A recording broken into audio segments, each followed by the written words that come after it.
Hi, I'm Rebecca Chen, and this is the story of how my silly little hobby saved my family from financial ruin. Though my husband and in-laws took their time learning to appreciate it. Sometimes life's greatest victories come when people underestimate you. I should know, I've been underestimated my entire married life. I still remember the day I told my husband, Michael, that I wanted to start an online business. We were sitting in our kitchen, the one his parents had helped us buy in a suitable neighborhood for their son, the VP of operations at Chen Industries. The morning sun streamed through the windows as I excitedly explained my business plan for curating luxury sustainable fashion boxes. Honey, he said, barely looking up from his Wall Street journal, why don't you focus on planning the next charity gala instead? You're so good at that. His dismissive tone felt like a paper cut, small but stinging.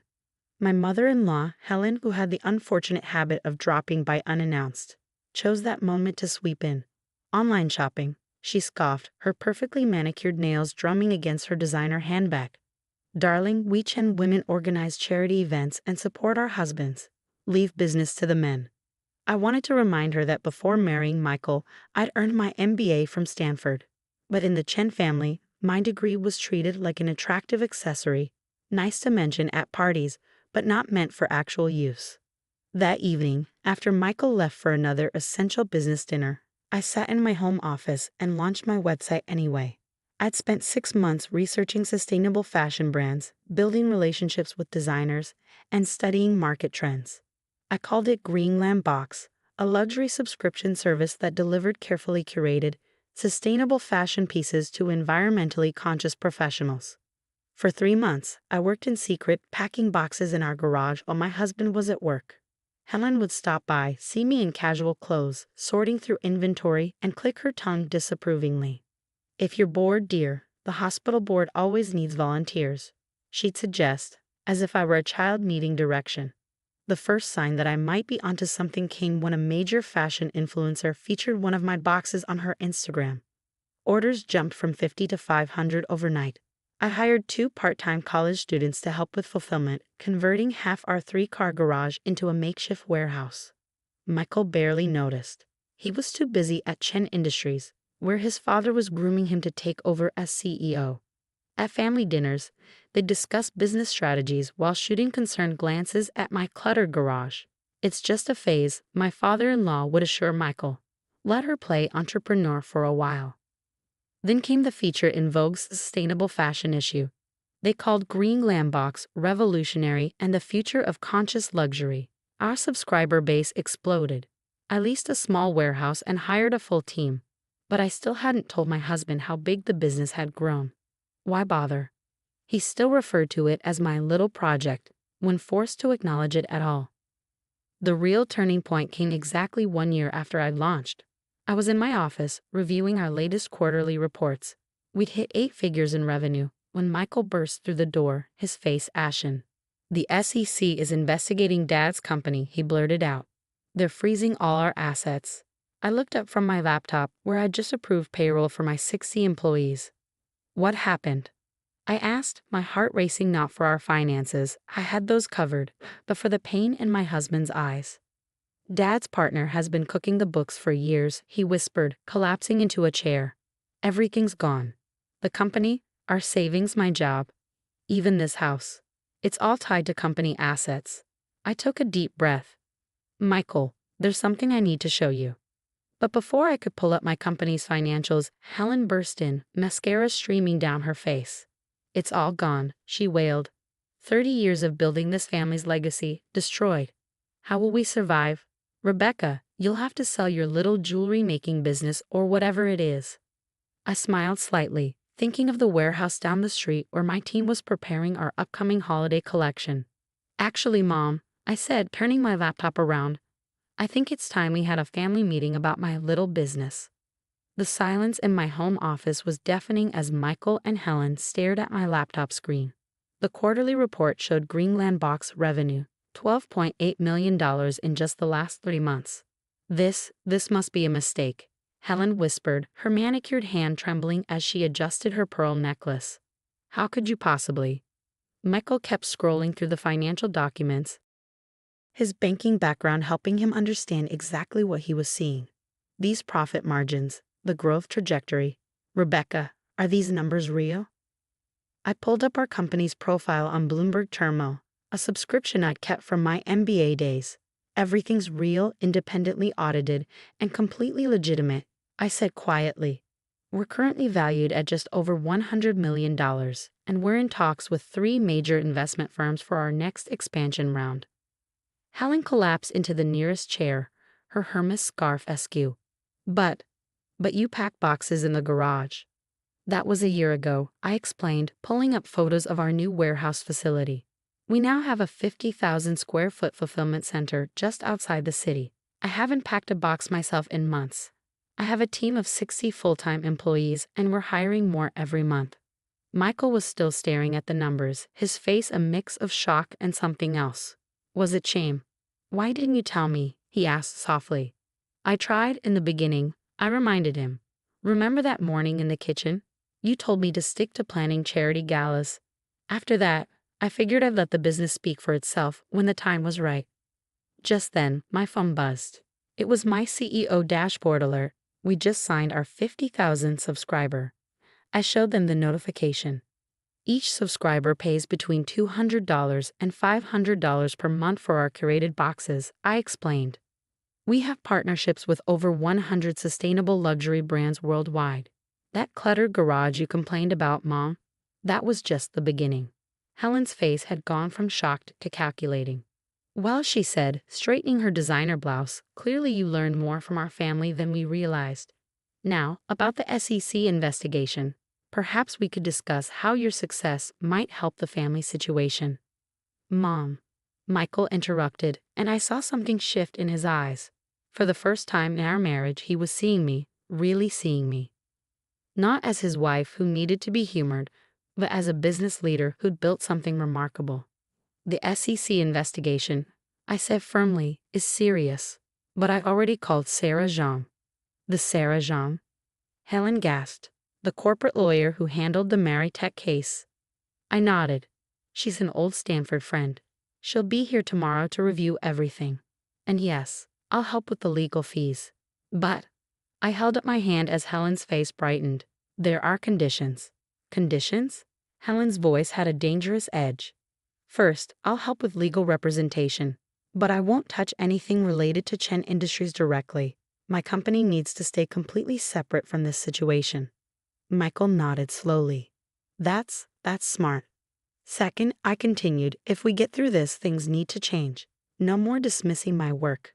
No more surprise visits to criticize how I spend my time. And Michael, I turned to my husband, no more letting your family dictate our life choices. The room fell silent again. Through the window, I could see the sun setting behind the city skyline. Somewhere out there, my warehouse was humming with activity, preparing tomorrow's shipments. I have a board meeting in an hour, I said, gathering my laptop. It's a video call with our investors in Singapore. Take some time to process this. We can talk more over dinner. As I stood up, Michael caught my hand. I'm sorry, he whispered.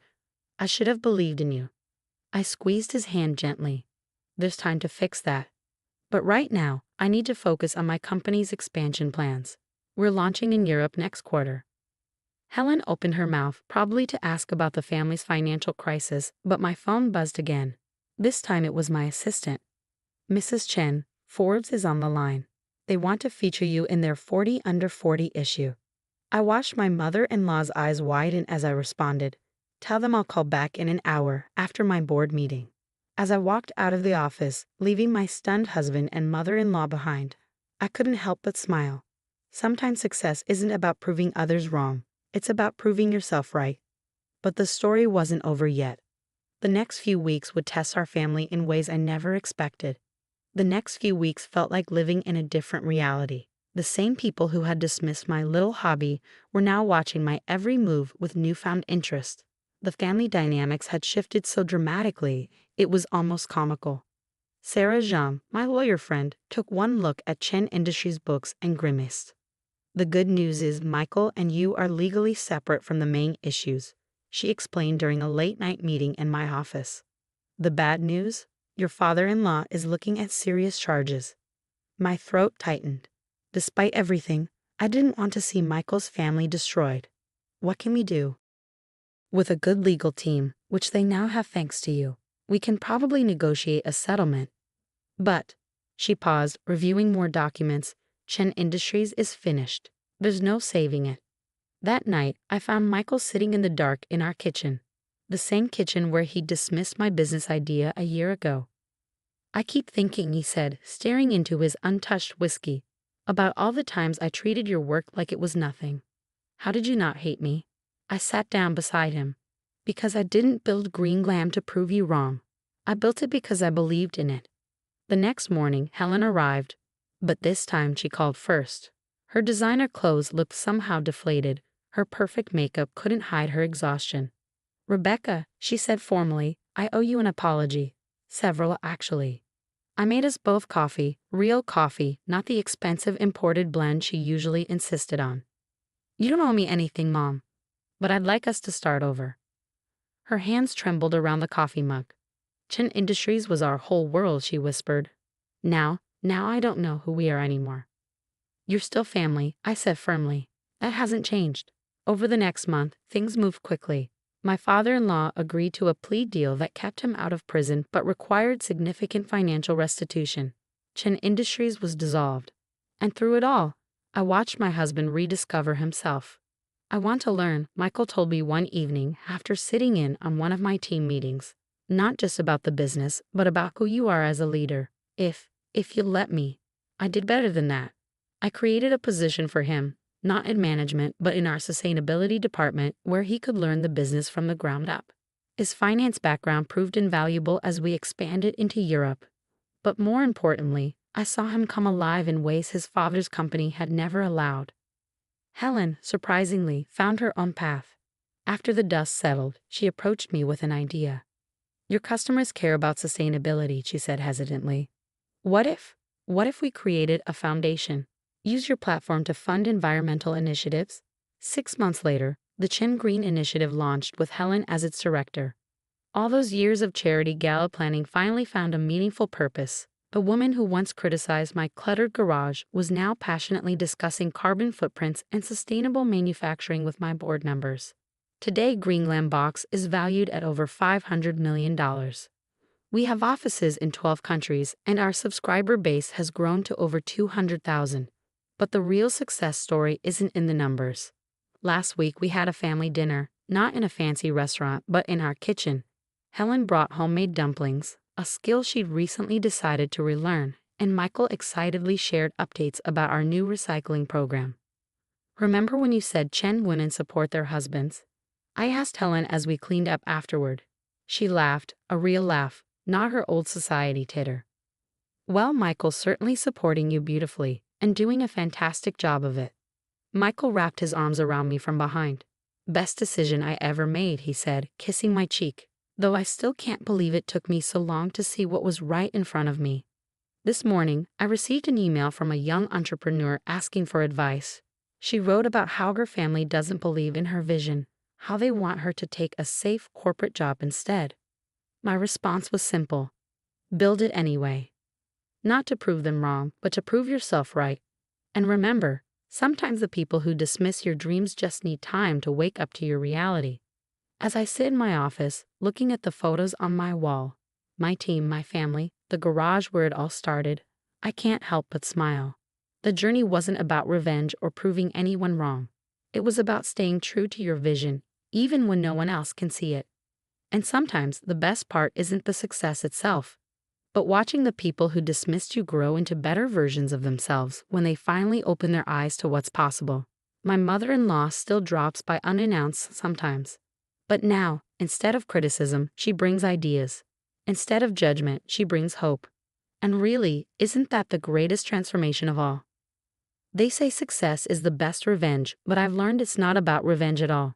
It's about growth, not just your own, but the growth you inspire in others, even the ones who never believed in you in the first place. As for that garage where I started, I kept it exactly as it is, cluttered boxes and all. Sometimes, when I need inspiration, I go there and remember where it all began. Because sometimes the biggest dreams start in the smallest spaces, and the greatest victories come from the moments when everyone else says you can't.